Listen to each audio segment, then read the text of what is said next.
As is obvious, we're here in large part to confirm a whole group of people into the life of our church. Confirmation at its heart is consecration. It is the commitment that each of us make to be available for God, for Him to use us in mission wherever we find ourselves. It's not merely, although it is that, a commitment to a certain set of beliefs. It is not at its heart even a deeper affiliation into the life of the Episcopal Church, although it is that. Its heart is availability, its mission, its consecration. Consecration meaning, I'm saying, regardless of the price, and that's important because it's a big price, I'm willing to be available for God and for whatever it is that God, in fact, has for me. The whole thrust of the prayers is about that. Mission, empowerment for service, availability. I will with God's help. All of those commitments are, in fact, commitments to a certain kind of behavior, a way of life, not just a cerebral set of beliefs or a commitment to a certain set of liturgical practices. It has to be about being available for God in the world. I've gone through a kind of evolution in my life about this. When I started out, fresh, young, convert, in love with Jesus, converted, I really thought in the end it was about two things. About learning how to believe rightly and getting that right, and learning how to love God. And so that was my focus. I actually was known, especially in my 20s, as someone who preached clearly about the gospel, about what it meant and what it was about. And that was my focus. And it played into all of my honestly sinful desires to performance, being thought well of because I could do certain things capably. Every gift has its dark side, without exception. None of it's clean. And it's because we are in and live into a very fallen and broken world, all of which is evidenced in our own hearts. It's not just out there. So that even the gifts and talents that we receive can be used for all kinds of purposes, good or ill, servanthood or self-centered, and more often than not, it's a mixture. It's never entirely clean one way or the other. A lot of people get into the ordained ministry primarily because they need to be needed. God can use that, but that's not a particularly valuable asset. So that's where I started. And as I began to move into a deeper level of maturity, I began to understand something that I really didn't know at first, even though it's as plain as day in the Bible. Though I have faith to move mountains but have not love, it, to quote King James, it profiteth me nothing. In other words, what God was really after and continues to be is a kind of shaping of one's life, where all of life is in fact brought to bear for one central purpose, and that is to be available for God to use you in the lives of other people in a way that expresses His love, His character, His heart, as well as His power. That's why we do what we do. That's what this means. That's what a life of consecration looks like. And that's what's laid out in the scriptures this morning. These are the propers for confirmation. In other words, how it starts, Jeremiah, we're invited into something in Jeremiah which is pretty astonishing. It declares, okay, what I'm not going to do because they broke the law and all the old rules, though I was their husband. In other words, this is adultery, Israel. I'm going to create a covenant, a new sort of relationship.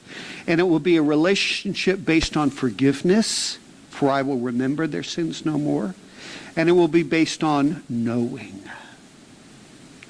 Knowing, a very pregnant word in the entire Bible, has to do with intimacy, tenderness, companionship, being at home with one another, and learning out of that love and care.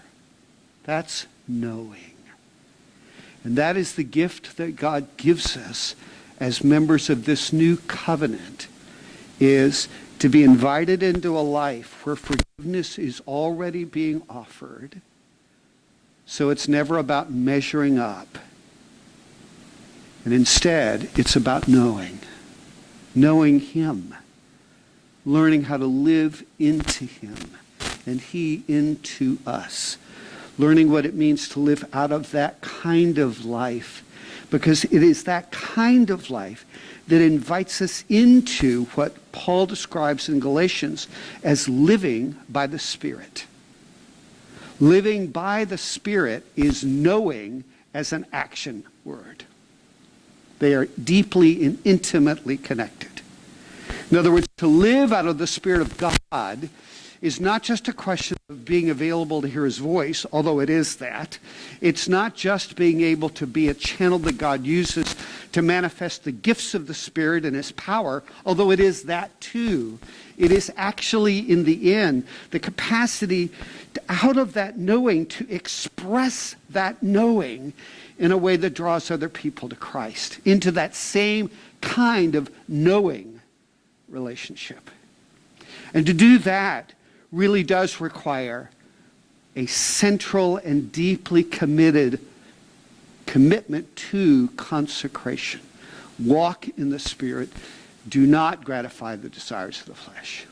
In other words, to live in that place of consecration is like a plumb line in my life, so that it's no longer a question of is it right or wrong, or even who does it or does it not harm some of the ethical standards that other people have. But instead, does it in fact enhance and allow me, even in a deeper way, to be able to live by the Spirit of God and to walk in the Spirit? That becomes the plumb line, as it were, for how I begin to think about the decisions that are in front of me, especially the moral and ethical ones, but also the financial ones, the social ones. In other words, all of it is about being consecrated to this central commitment to express what it means to know, in the deepest and most intimate of terms, to know God like that. And to do that requires not only the commitment to consecration, but the high price of even suffering. Again, it's completely coherent with the call to take up one's cross.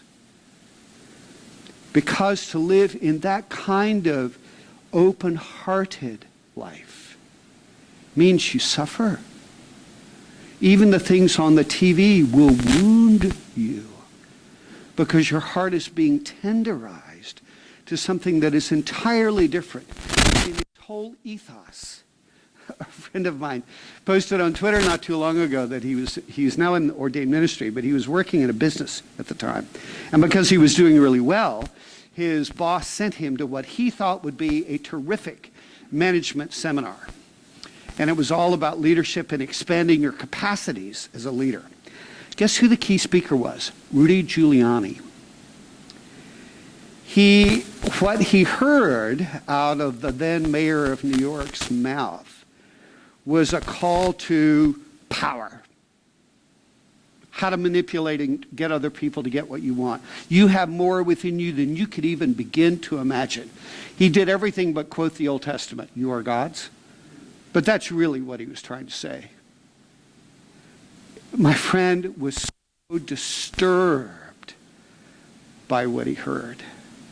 He was actually chastising himself for feeling wounded, even as people were rising to their feet and cheering what it was that they heard. A rah-rah to get the salesman out there to make more money. And he posted that on Twitter because he was sort of confused, even though this was much later, by his reaction. And I responded publicly back on Twitter to him to say, no. Your heart was wounded by what you heard. It was wicked, in fact, what you heard. And you had a tender enough heart to recognize the wickedness and to even be wounded by it. You see, that's the price. The price in the midst of this incredibly callous, materialistic, use other people to get what you need world is a tender heart that is wounded by what many other people consider normal.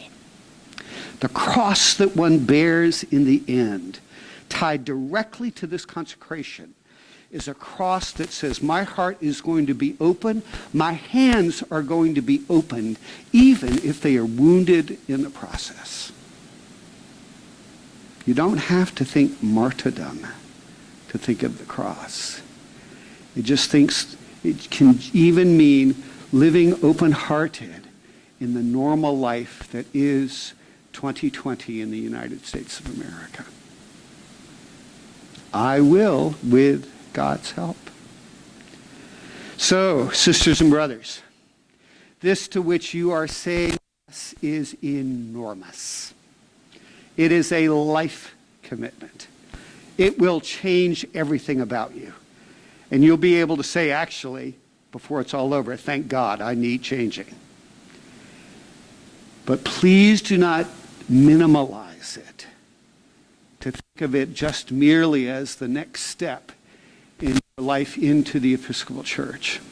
It is more than that.